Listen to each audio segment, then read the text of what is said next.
لكن تحديت الظروف وخضتها وحدي صبورا مستعينا بالصلاة. كم مرة عصف الأنين بداخلي، كم مرة قد ذاق قلبي من أسى محن تمر، وكم كرهت مصابها. بسم الله الرحمن الرحيم. الحمد لله رب العالمين، والصلاة والسلام على نبينا محمد وعلى آله وأصحابه ومن تبعهم بإحسان إلى يوم الدين. ما بعد، السلام عليكم ورحمة الله وبركاته. Before I start the video, I would like to issue a very important disclaimer so that those who are watching understand the purpose and direction of this particular video. As we know, for the last 100 days and more, the people of Gaza have been suffering an air campaign or air bombardment by the Zionist regime. Over 30,000 Palestinians have lost their lives, and there's a severe humanitarian crisis which has resulted in many Palestinians leaving their homes, settling in refugee camps, and finding it very, very difficult to find shelter. So, as the humanitarian crisis continues, my disclaimer is very simple, that we have the right to ask questions. And these questions are not targeting a particular group or a particular bloc, but rather valid questions and genuine questions will be asked in order to gain clarity, is the best way of putting it. Now, before I start, we want to present a hadith from the Prophet Muhammad sallallahu alaihi wasallam to show you the severity of this particular matter. And we as Muslims have a duty to speak the truth. We have a duty to hold each other to account. And as Imam Nawawi rahmatullah alayhi mentioned in his commentary of Sahih Muslim, when explaining about speaking the truth, he says, وَقُولُوا بِالْحَقِّ حَيْثُمَا كُنْتُمْ, that speak the truth wherever you are. And this is what we are doing today, that we have a right to ask as donors, as those who pay and issue payments to these charities. We have a right to ask, and everyone is entitled to be called to account, not in a investigative way by accusing them of anything malicious, but to gain insight and clarity, which is our right as donors. So as you can see on screen, we've got a hadith in Sahih al-Bukhari, and the Prophet sallallahu alaihi wasallam said, "Ijtanibu sab'a al-mubiqat," that beware of the 7 deadly sins. قالوا يا رسول الله وما هن, O Messenger of Allah, what are they? قال الشرك بالله, that associating partners with Allah subhanahu wa ta'ala, والسحر, and practicing magic, وقتل النفس التي حرم الله إلا بالحق, that to take a life which is forbidden except for a valid cause. And then the Prophet sallallahu alaihi wasallam said, وَأَكْلُ الرِّبَا, that eating usury, and where the main point of this particular video, وَأَكْلُ مَالِ الْيَتِيمِ, that consuming or eating the wealth of the orphan. And then it continues, it says, وَالتَّوَلِّي يَوْمَ الزَّحْفِ, that fleeing away from battles, وَقَذْفُ الْمُحْسِنَاتِ الْمُؤْمِنَاتِ الْغَافِلَاتِ, and then accusing the chaste women of, about their chastity, and they are good believers. So, Aklul mal yatim, that eating the wealth of the orphan, is one of the 7 deadly sins. And we have to beware of the other 6 as well. But focusing on the topic, humanitarian aid. So what we'll do first is we'll play a video. Okay, we'll play a video and we will show you that Egypt have denied, and the UN Commissioner General for Relief and Works Agency to Palestinian refugees, he categorically confirms that the actual border is not being blocked, or the crossing has not been blocked by Egypt. Rather, it's the Israeli side that obstructs aid entry.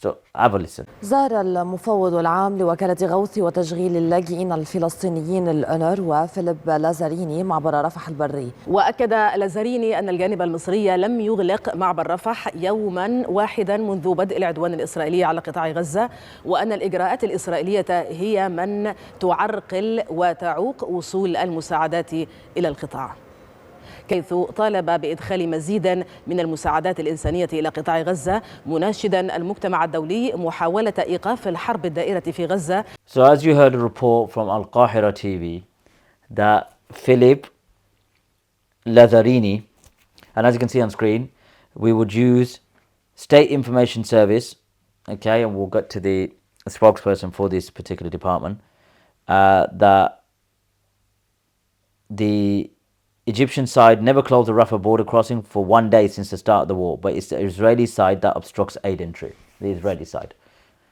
according to Al Qahira News TV. So that's the news channel that we've watched. And he says Lazzarini praised the Egyptian efforts to deliver aid to the Gaza Strip, describing the situation as very difficult. And we will also present other information to highlight, and we will also present other information as well.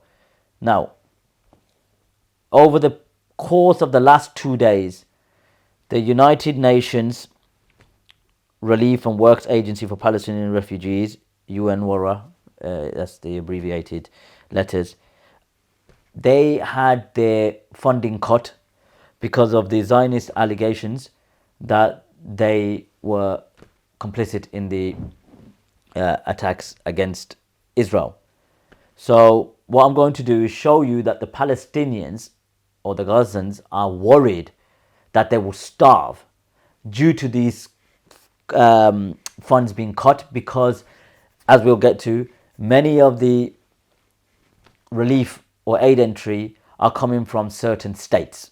Certain states are allowed entry or aid entry due to tansiq or coordination with the Palestinian Red Crescent, or rather the Egyptian Red Crescent. Then it goes to the Palestinian Red Crescent with the United Nations Relief Work Agency, or Relief Work Refugee, forget the, yeah, United Nations Relief and Work Agency for Palestinian Refugees.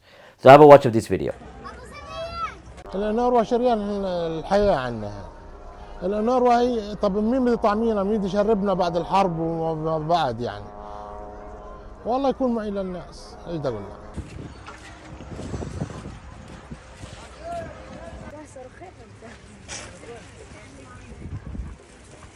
طبعا تعليق بريطانيا، المانيا او بعض الدول الاوروبيه للمساعدات التي تاتي للشعب الفلسطيني، طبعا هذه بمثابه كارثه للشعب الفلسطيني.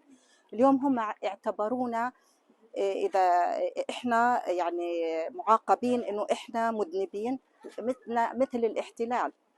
طبعا هذه كارثه لما يوضعونا في نفس الكفه مع الاحتلال. وطبعا الاحتلال هو بيزيد بجرائمه، وهذا حتى هو داعم كمان للاحتلال انه يزيد بجرائمه علينا. طبعا هذا اللي احنا فيه يعني حرب، مش حرب اسرائيل علينا فقط، او حرب، هو حرب العالم كله لنا. فطبعا احنا في اوضاع كارثيه، يعني انت بتحزن على الوضع اللي احنا فيه، نترحل داخل غزه، يعني لا ما حد، يعني ما حدا حزنا علينا، لا عرب ولا غرب ولا اي بني ادم. وفي نفس الوقت وفوق الكارثه وفوق التجويع اللي احنا فيه برضه بيعملوا علينا قطع المساعدات للاجئين. بعرف ايضا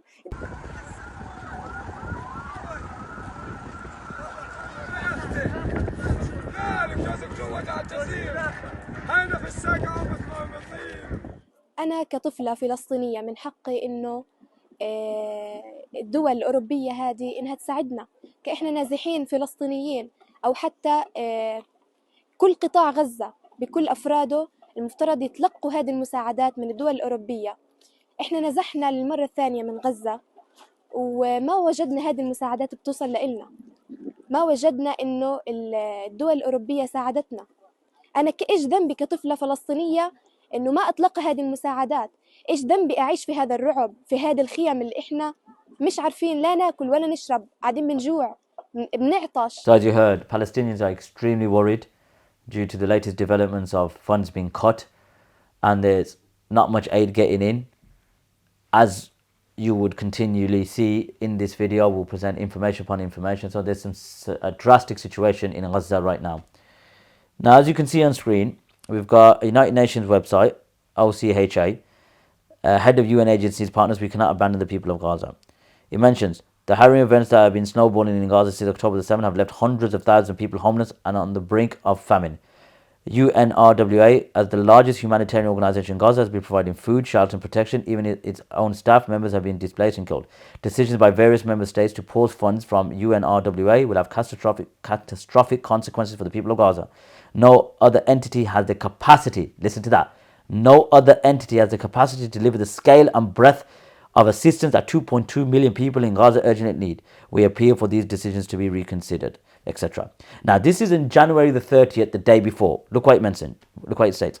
In the second half of January, so we're at the back end of January now. In the second half of January, the links are placed in the description.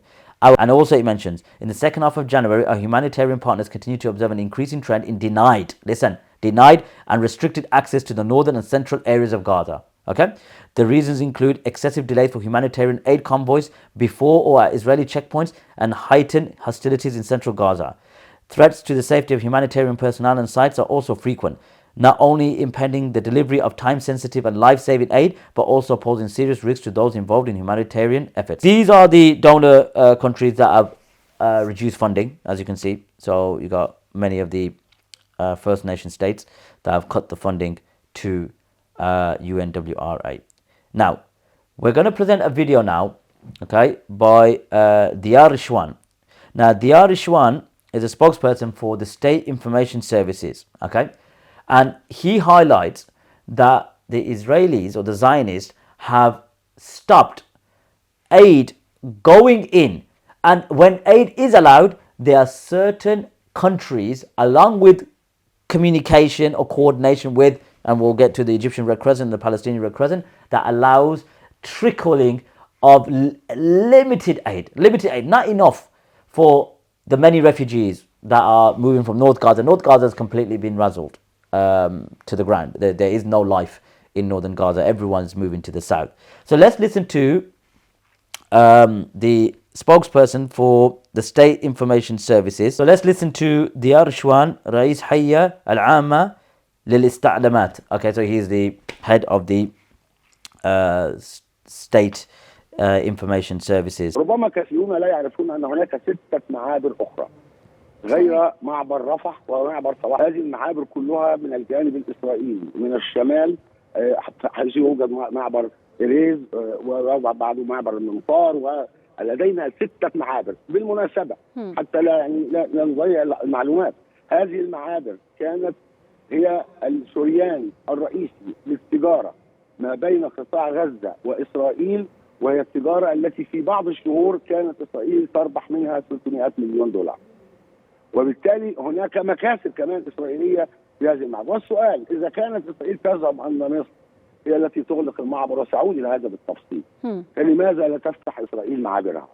صحيح. وتفتح معابرها ليس لمساعدات إنسانية بل بالعكس لتجارة. Highlighting that there's 6 border crossings, okay? There's 6 border crossings that allow access to Gaza. And all of them, okay, Israel has closed. Now, there are trickling of aid. There is. And we'll show you from Rafah Online. There's an online website in Arabic, and they highlight how many trucks have gone in, and it's only a handful, and we'll get to the details later. I have some genuine questions that I'd like to ask, and not just me, by the way. What prompted me to record this video is the amount of messages that I've been receiving. Dozens of messages. And I also got a private message from one particular individual regarding their own family, and I'll get to that later. So I'd like to ask a question, right? At this precise moment, we're 100 days in, hundreds of thousands of pounds, if not millions of pounds, have been raised for Gaza right about now. We know that there's a serious air campaign that's happening in Gaza right now. So if you look at daily operations, right, banks will be closed, okay? The infrastructure has been destroyed. The UN are struggling to get in, right? We're going to get into other details to prove that. And a handful of aid is trickling in. And this is coordinated via the Egyptian Red Crescent, the Palestinian Red Crescent, which I'll prove later, along with the UNWRA. So all of these charities, right, there's a video recorded and there's food. I'm not saying that there weren't potentially supplies before. But if you're raising funds to get aid, if there's aid already there, right, and you've already sent the money and the money's already there, then you're collecting for the future. But right about now, it's absolutely ridiculous to insinuate that you're getting aid in freely, because you're not. You are not getting aid in, and we'll prove that later. But the question to ask is, how much of the funds that you've gathered, which is millions in fact, across various charities from all over the world, right, converting it to shekels, so £1 is about 6 shekels, so it increases in value. How many aid, necessary supplies have you got in from the donations that you've gathered? That's the first question for yourselves. And are you coordinating with the Egyptian Red Crescent and the Palestinian Red Crescent? Are you coordinating with the UNWRA? Because from what I've seen, and we'll get to, Saudi Arabia has sent many truckloads from the Al Arish airport. We'll get to that. Qatar have sent plenty. Kuwait have sent plenty from the Arab states. And we'll show you that later. So that's a genuine question. Now, if you say, okay, that we've already prepared for what? How did we or anyone envision that on October or November that Gaza will go through catastrophes? And if that's the case, they've already got supplies there. So you've already covered that. So any additional hundreds of thousands or millions that you've gathered, what's happening with that? How are you transferring the money? That's the first question. And with all due respect, I don't want to hear conspiracy theories. Okay, maybe they got some inside dealing with some Egyptian, military, and it doesn't work like that. Because I'll show you a video where the Egyptians themselves are saying they can't even give the Palestinians water bottles to drink unless they get permission from the محتل. الحدود المصرية الفلسطينية والباقي عندكم بديش احكي. فوق زلمتنا زلمة طيب اللي قاعد في القلب، جندي غلبان، بس عندك اقوى جيش عربي ومن اقوى جيوش العالم واقف متفرج على اخوه العربي وهو بينقصف وبيموت وبينباد قدام عينه، واقف بقول مش عارف يدخل لنا قنية مية الا بامر الاحتلال. تخيل انت، متخيل اخت المشهد انت؟ تفضل. وبنقول قاعدين وين عرب يا مسلمين، يا عرب يا مسلمين تعالوا داووا مع القلب معاهم. So the Egyptian army can't even give bottles of water to the Palestinians unless they get permission from the Muhtallin. That's how tight it is. Now, when it comes to aid trickling in, because here on screen we've got Rafa Online that mentions entering 127 aid trucks, okay, to Gaza, 127, right? عبر معبر رفح وكرم أبو سالم. These are the two. Remember, Diyar Shwan mentioned there's 6 crossings. So these are 2. So 127 has entered. Now, as you can see, okay, it is aid that's been delivered by the Kingdom of Saudi Arabia. May Allah reward them for aiding the Palestinians. They've been allowed to enter, and it is the article. And this is coordination, right, with the وقال مصدر المصري مسؤول إلى الهلال الأحمر, meaning the Egyptian Red Crescent, that they said they've entered with the coordination with the Red Crescent for the Palestinians that have distributed the aid. 127 have been allowed in. Okay, and as you can see, this is the 13th of January. You could see that the Markaz al-Malik al-Salman al-Ighathi, meaning the aid for Malik Salman, they have distributed many big trucks inside, and as you can see, you've got the details here, and it's there for you to see if you want to have access to it. There's about 550 trucks from Saudi Arabia. Okay, so I'm not speaking about aid not getting in. I'm speaking about those charities that are raising hundreds of thousands of pounds, if not millions, right? How are they entering trucks when those who are allowed to enter are like the Saudi Arabians, the Qataris, the Kuwaitis, and Al-Arish, and we'll give you the details later. And this is the Twitter page of Markaz al-Malik al-Salman lil-Ighafa. Okay, so those to aid Malik Salman in sort of aiding. And they've given plenty of trucks. So come back to me now. So you've got Diyar Ishwan, you got Philip Lazzarini.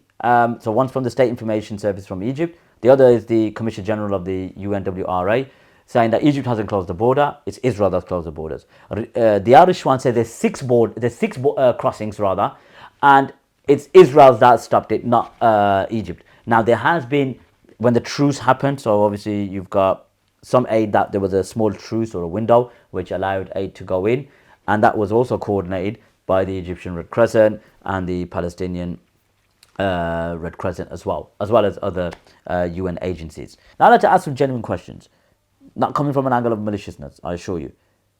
Out of the hundreds of thousands of pounds that have been raised across various charities, right, has the money been spent? What I mean by spent is that we know day-to-day operations in Gaza is non-existent. You know, northern Gaza has been flattened, there are constant air campaigns. So we know Gaza itself, if you have partners there, it's not as if you could wire, 10,000 or 20,000, 30,000. The banks are not operating. Everything's come to a halt because of what's transpired with the airstrikes, right? So you must have business partners in Egypt. And those business partners, I'm sure you're transferring the money to them so they can buy the items that are necessary so that they can be driven or loaded onto trucks. And these aid convoys and trucks are then crossing the border into Gaza, which we know right about now it's not the case because the Israelis are only allowing a handful, and that's via certain certain states that are coordinating with the Palestinian Red Crescent, Egyptian Red Crescent, as well as the UNWRA. So it's some of it getting spent, which is in Egypt, or half of it, or all of it. So that's a question I've got to ask. Another potential response will be, but we've already prepared funds to the business partners before the war, so they've already got funds there. So they are distributing what you can see from these one videos with someone wearing high vis of the company, and that's it. Khalas, the hundreds of thousands that we've been sending, this one video just proves everything. No, I'm not that gullible. So those particular business partners in Gaza, we're not denying you don't have them. Of course you do. You've been cooperating and coordinating with them. I'm sure you do. But the dynamics have changed with this war because aid is not getting in. And only a handful of trucks are allowed in, as I mentioned before, 127, 17. You could go to Rafah online, you can see. So those, and the Palestinians themselves are saying we're starving. There's videos around saying that we're mixing the dust and we're eating. So those who are sending these videos say, look, we're giving this much cooked meals. We're not saying that there's not, items or food that have been distributed to the people of Gaza. But as you know, with sieges and war, it comes to an end eventually, right? But if it's limited aid coming into 2.2 million people, you tell me all that money, where's it been spent? Where is it? Genuinely asking, right? I had a message, and I don't want to put it up, but someone sent me a message, and they said, and these are messages I've received over time. It said, bro Haji, the Gaza situation is so bad, food is scarce. My sister-in-law's family say they have no money, but there is no food to buy. Flour selling like $200 per kg. That's because there's hardly any of it. So those who are raising this much money, hundreds of thousands of pounds, if not millions, how is it that there's lack of flour? Because aid is supposed to get in. You're raising stupid amounts of money. So where is that money? Are you waiting? So you could, transparency is important. Say, okay, yeah, we're waiting on everything to settle. We've got the money. And once it's over and the border crossing is open, then yeah, we'll spend it. But you're raising money. There's so much ambiguity. We don't know what's going on because we've just proven from Diyar Ishwan and Philip Lazzarini, the Israelis have closed the borders and the crossings, and only a certain amount that are trickling in. Then the person said, in terms of the message, from what my sister-in-law's family have told, they've never seen any charity people because they're not even allowed to enter there. Now, that again could be just that family, but we're talking about aid in the ratio of the amount of money that's been raised, I'm finding it very disproportionate. Now, just to give you some clarity, as you can see on screen, we've got a charity called Plan International. And in response to the humanitarian situation in Gaza, Plan International is supporting the Egyptian Red Crescent. So they are supporting the Egyptian Red Crescent, who are coordinating everything from Egypt, and then you get the Palestinian Red Crescent along with the UN. So to deliver much needed supplies to children in Gaza and their families. Okay, so you got Plan International here. And it says, then it mentions who has been able to send aid into Gaza and how does he cross the border. Listen to this, very important. Plan International Egypt has purchased and prepared items for delivery to the Egyptian Red Crescent. You see that? Who will then deliver these items to the Palestinian Red Crescent for use and distribution to the people inside Gaza. Okay, so we've got the Egyptian Red Crescent. So that's where it gets distributed to. So they're the ones coordinating with the UN, and then thereafter it gets passed to the Palestinian Red Crescent. In addition, listen to this, to the Egyptian Red Crescent, there have been trucks from UNICEF, which is a UN agency, the World Health Organization, UNFPA, the Qatari government, the Tunisian government, the Egyptian Ministry of Health, and the World Food Programme. So they are also helping distribute the aid, right? Egypt's Rafah border with Gaza is key for aid coming in and people for leaving for safety. Listen to this. Some of this aid going to Gaza comes directly from Egypt and some is flown in from around the world, landing at a small logistical airport in the Egyptian city of Al Arish.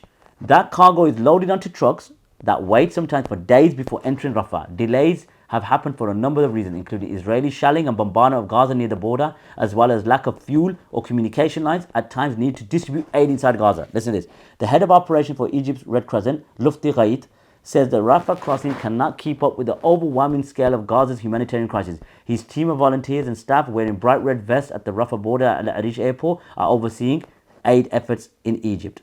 Listen to this. People need to know that there will be aid coming tomorrow, the next day, he said, adding that around 60% of trucks entering Gaza before the war used to pass through Israel's Karam Shalom, that's Abu Kamal, border during the years of blockade. So please, Karam Shalom, I think in Arabic is Abu Karam Salam.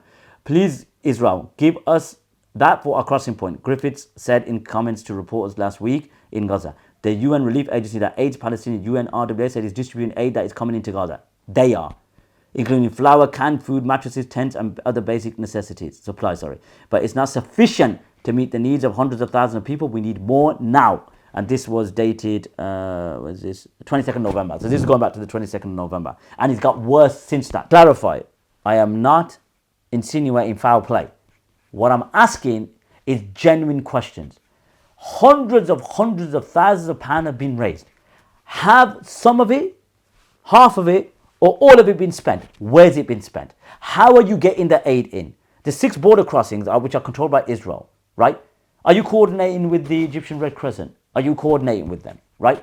Because I assure you, you can't just land there and just expect aid to go through. Yes, maybe prior to this particular Gaza war, you might have had relationships with your business partners or Egyptian partners in Egypt, and it was 600 trucks a day used to go, from what I've read. So it was normal, in and out, there was consistent flow. Right about now, it's not the case. There's a serious blockade of humanitarian aid from the Zionists, and it's not getting in. Only a handful, a trickle. And you could see the Qatari government, and you got the Saudis, and you got the UN, who are coordinating this. So all of these charities, right, who are sending videos, with a high vis and saying, look, we're getting your necessary supplies, your money's been spent. Okay, that's fine. If the money's been spent, how are you getting the money there in Gaza? And how are they able to access that money in this particular situation now, in this reality as we speak? So if the money was already there, the money that you have now, is that been sent? Is that been distributed? Is that been transferred? How? That's what I'm trying to ask. Because how are they collecting that money? How are the Gazans able to access that money? We got the aid, okay, from different governments that are cooperating with the UN agencies and the Egyptian Red Crescent. I understand that. They've got the access, they're coordinating, and they're getting it in. I'm talking about live cash, where you're sending this money and they've been able to buy items, right, and cook food, where we know the Palestinians are starving. We know that there's not much water, electricity's been stopped. So it just begs the question. All this money that's been raised, like I said before, £1 is 6 shekels or 5 shekels. That conversion rate is crazy. So we're talking 40, from what I calculated last time on XE, I think it's 46, if we were to calculate 5 or 10 million from all the various charities, 46 million shekels. That's a lot of supplies. How can they go away? How is it possible that they could start with 46 million shekels? When we're talking about flour, wheat, tents, clothes, so 46 million shekels if it's 10 million. And I'm sure all the charities together have collectively raised probably more than 10 million. So how are you getting the money there? Genuine questions. Honestly, it's genuine questions. As I said, I'm not insinuating any foul play. I'm seriously interested, because we've just shown, with limited research from the State Information Service, from Egypt, from the UN, from different reports, Rafah Online, who are there on the ground, who are reporting how many trucks are going in and how many trucks are going out. They're showing Saudi trucks going in. And you've seen in the video, other aid trucks are getting in. Which again, if they're private, business partners that you're working with, who are they? Who are they? And how are they getting it in? Are they sending the, or they coordinating with the Egyptian Red Crescent and the Palestinian Red Crescent? Because once they give it into Palestine, it's organized with the Palestinian Red Crescent. So I'll ask, are your Palestinian partners who are there once it's transferred from Egypt, from the Egyptian Red Crescent into Palestine, do you have partners in Palestine that are working with the Palestinian Red Crescent and the UN Relief Works Agency for Palestinian refugees or whatnot? Genuine questions. But again, I'm sure I've presented enough to question, what's happening. 100+ days. And the border's been closed. Only a handful of items or a handful of trucks are going in. Some Saudi, again, was it Malik Salman, Lil Ighafa, they're sending 550, 127, and Qatar and Kuwait, and they're sending stuff. But again, it's like in ratio, in comparison to how much money's been raised, how's it getting there? And are you getting stuff in? Which again, it's very unlikely because of the crossings been blocked. So please, I hope Allah subhanahu wa ta'ala opens our hearts so that we are, sincere and just. And as I said before, we don't want to be taking the wealth of the orphan, because as you know how many people have died. So just be transparent. At the end of the day, there might be genuine answers, and we'll take it. But trust me, it's not just me. I've had many brothers contact me and say, Haji, we're just so unsure. We don't know where to give our money, and some are even withholding money, saying we don't know until we know, we get clarity, then we'll start distributing. But if you're sitting on that money, waiting for everything to go back to normal, or there's some ceasefire, or the war stopped, then you're going to be distributing the money and sending the stuff in, then just be transparent and say that. But don't, please, one video and everyone's wearing your high vis and say, look, we're getting stuff in, and please, that's not going to fly. That's not going to work. Okay? So take care of yourselves. ليس الغريب غريب الشام واليمن، إن الغريب غريب اللحد والكفن، إن الغريب له حق لغربته على المقيمين في الأوطان والسكن، سفر بعيد وزاد لن يبلغني، وقوتي ضعفت والموت يطلبني، ما أحلم الله عني حيث أمهلني، وقد تماديت في ذنبي ويسترني، تمر ساعة